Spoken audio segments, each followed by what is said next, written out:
하는 말씀을 해주시고 계십니다. 어느 날 한 학생이 저에게 문답감정을 하러 왔습니다. 저녁마다 일호상 소음은 식독을 하다 보니까 일심 체험이 됩니다. 그래서 일상수행요법에 심지는 요란함이 없건만은 말로만 했는데 이제 심지는 원래 요란함이 없는 그 경지가 이제 체험이 되어집니다 라고 이야기하면서 이제 본인이 공부에 자신이 생겼습니다 라고 이야기를 해요. 그래서 제가 굉장히 기뻐했습니다.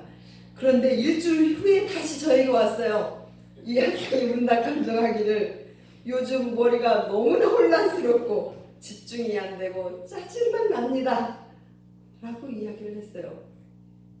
그래서 제가 요즘에 무슨 일이 있냐 물어보니 요즘에 맡은 일도 너무 많고 시험 기간도 다가오고 그리고 예상하지 않은 일들도 생기고 해서 요즘 머리가 너무 아프고 짜증이 너무 납니다 그렇게 표현을 했어요. 그래서 제가 아니 너 일주일 전에는 뭔가 자신감이 생겼다고 정할 때는 일심체험이 되니까 그런 경험이 되는데 야, 동할 때 공부를 지금부터 한번 시작해보자 그러면서 이야기를 했던 기억이 있습니다. 동할 때 동정간에 어떻게 우리는 일심 공부를 할 수 있을까? 바로 상시 응용주의상 1조 공부를 어떻게 하면 할 수 있을까라는 것이죠. 바로 그 첫 번째가 수행품 18장에 오늘 함께 봉독한 내용입니다. 부당한 원과 부당한 행을 그치고 정당한 일에 집중하라라는 말씀입니다. 주변 환경부터 정리하라라는 그런 의미로도 볼 수 있겠습니다. 우리 교도님들 어느 때 마음이 번거하고 어느 때 마음이 편안하십니까? 마음이 번거할 때를 이렇게 보면 계문을 범했을 때나 그리고 부당한 일을 했을 때는 왠지 마음이 번거하죠. 그런데 이 마음이 편안할 때는 정당한 일을 행했을 때 마음이 편안합니다. 그래서 일심 공부를 잘 하시려면 일단 부당한 원과 부당한 행, 자, 우리로 말하면 계문입니다. 이것을 내가 범하고 있을 때 그걸 빨리 끊고 정당한 일에 집중하는 것, 내 주변 정리를 잘 하는 것이 일심 공부하는 첫 번째 단계라고 볼 수 있겠습니다. 두 번째 단계입니다. 동할 때의 집사전일, 동할 때 그 일 그 일에 일심을 하는 것입니다. 자, 아까 현 종목사님께서 일심은 어떤 거라고 했죠? 마음이 하나, 그 일 그 일에 그냥 집중하면 일심이 된다라고 하는 거예요. 자, 내 마음이 어디로 갈 때 그때 딱 마음을 챙겨서 한 가지 마음, 그 한 가지 일에 오롯하게 집중하는 그 마음이 일심 공부다라고 하는 것이죠. 그래서 주산종 목사님께서는 그러셨습니다. 자선 시간에, 자, 자선 시간에 일심하는 건 어떤 거죠? 자선만 하는 거죠. 근데 자선할 때 부모님께 어떻게 효할까라는 생각을 떠올리면 이건 번뇌입니까? 아니면 일심입니까? 이심입니까? 예, 이심. 이제 금방 알으셨어요. 이심이다. 이심은 번뇌다 라고 하는 것이죠. 그런데 우리는 동할 때 왜 마음이 자주 끌려가죠? 왜 끌려가죠? 이 일할 때 저 일로 가죠, 마음이. 환경에 의해서 또 왜 우리는 마음이 이 일로 저 일로 자꾸 끌려갈까요? 왜 끌려가죠?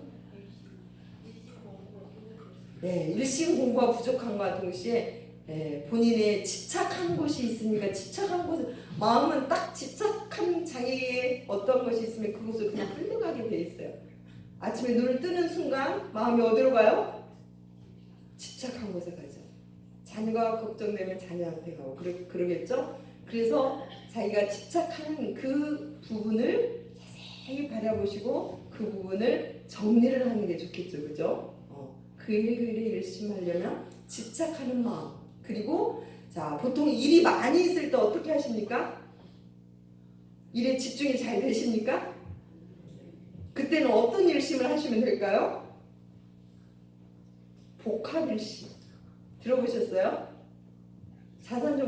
자산상사님께서 말씀하신 건데요. 복합일심, 그 일의 일심을 하는데 복합, 동시에 복합이라는 건 동시에 일심공부를 하는데 그 비결이 뭐느냐? 순서를 잘 정하는 거예요. 일이 아무리 100가지 1000가지가 있더라도 일의 순서를 정해서 먼저 할 것이 무엇이고 나중에 할 게 무엇이고 순서를 정해서 차근차근 해 나갈 때 그 일을 일심으로 전체적으로 할 수 있는 것이 복합일심이다 라는 말씀이죠.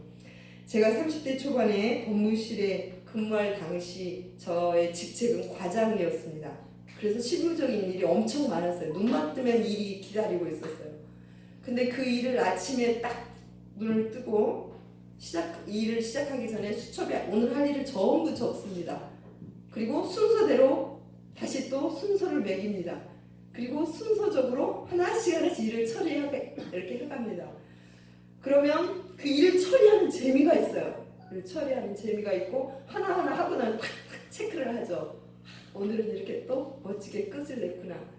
왜냐하면 법무실에서는 일 하나만 잘못하면 그 영향력이 엄청 크기 때문에 일을 처리할 때 일심으로 하지 않으면 엄청난 이제 저에게도 문제가 있지만 종부사님께 문제가 있기 때문에 그래서 일의 순서를 잡아서 하게 될 때 여러 가지 일이 된다 하더라도 복합일심으로 우리는 처리할 수 있지 않나 생각이 들어집니다. 마지막입니다.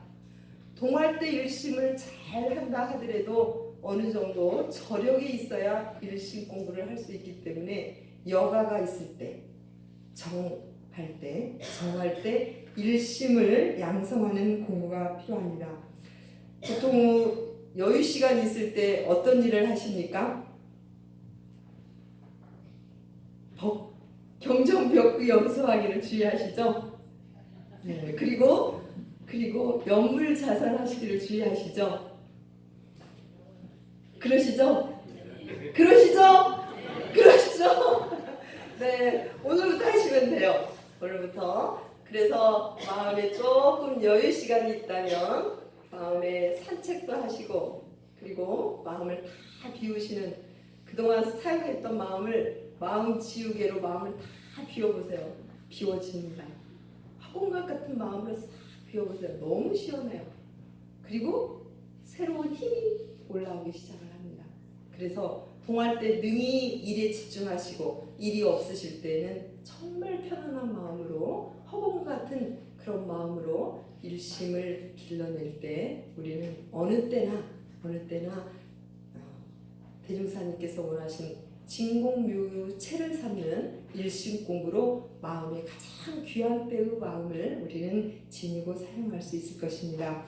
교도님들 지금 1심입니까? 2심입니까? 1심입니다. 확실합니다. 이제 확실합니다. 이 1심으로 추석 한가위에 많은 가족들이 모이실 텐데 1심만 되면 두려울 거 하나도 없어요.